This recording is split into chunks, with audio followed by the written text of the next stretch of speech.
Pabili po ng kape. Kape na magpapamulat sa akin hanggang hating gabi.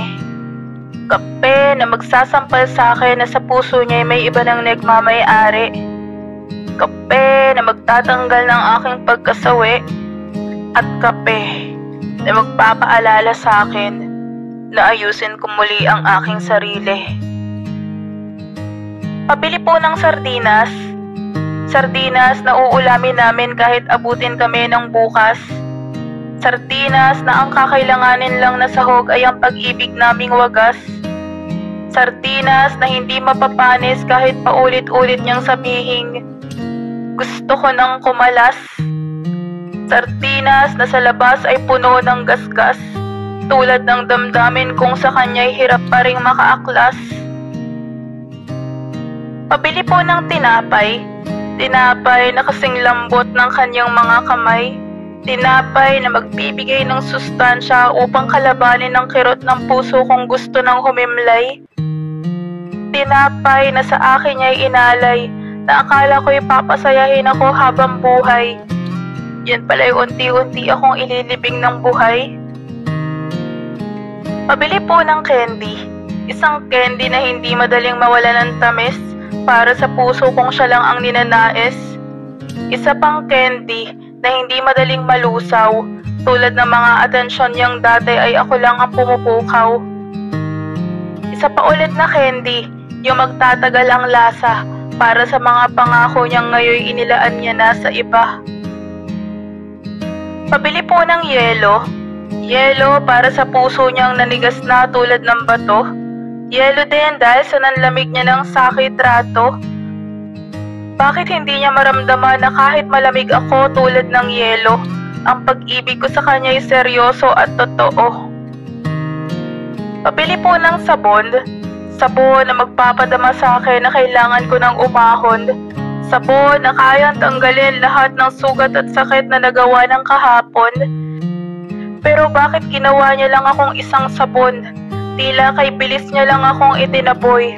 Sabon na biglang naglalaho pag napapataka ng ambon at nakakadampi sa dagat alon. Pabili po ng suklay. Suklay na sa aking gagabay dahil sa sobrang lumbay. Gawa ng lahat ng pag-ibig ko'y sa kanya ko lang ibinigay at inalay. Suklay na magiging aking kaagapay, para sa puso kong unti-unti nang nahihimay. Akala ko'y maihahalin tulad ko siya sa isang mabuting suklay na mag-aayos ng magulo kong pamamasaysay. Yun pala'y isa siyang masamang suklay na dadali ng puso ko sa hukay. Pabili po ng katol.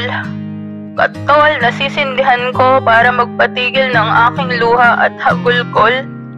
Katol na laging igigiit sa akin na ang oras niya'y sa iba na nakagugol.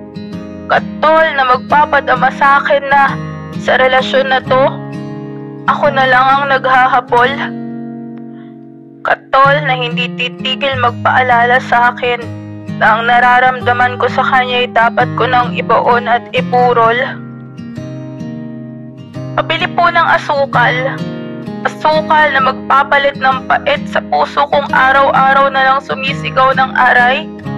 Asukal na mag-aalis ng hingal sa layo ng aming nalakbay na nauwi lang sa paghihiwalay. Asukal na iiwanan ako ng matamis na aral na ang sakit na dinadanas ko ngayon ay hindi rin magtatagal. Pabili po ng bulak. Bulak na maglilinis ng aking sugat na damdamin at magpapalit ng tuwa't galak. Bulak na magbubura ng aking himutok at ibabalik ang aking halakhak. Bulak na dadampi sa aking puso upang hilumin ito at magsabing itigil ko na ang pag-iyak. Pabili po ng lapis. Lapis na kayang palitan lahat ng aking dusa't hinagpis. Lapis na guguhit ng kaybilis. Sa mukha kong tila nakalimutan ng ngumisngis. Lapis na lilinis sa mga kanyang yakap at halik na hindi ko na matiis. At lapis na kahit ilang tasay hindi mauupod at aalis. Tulad ng pagmamahal niyang sa akin tuluyan ng lumihis.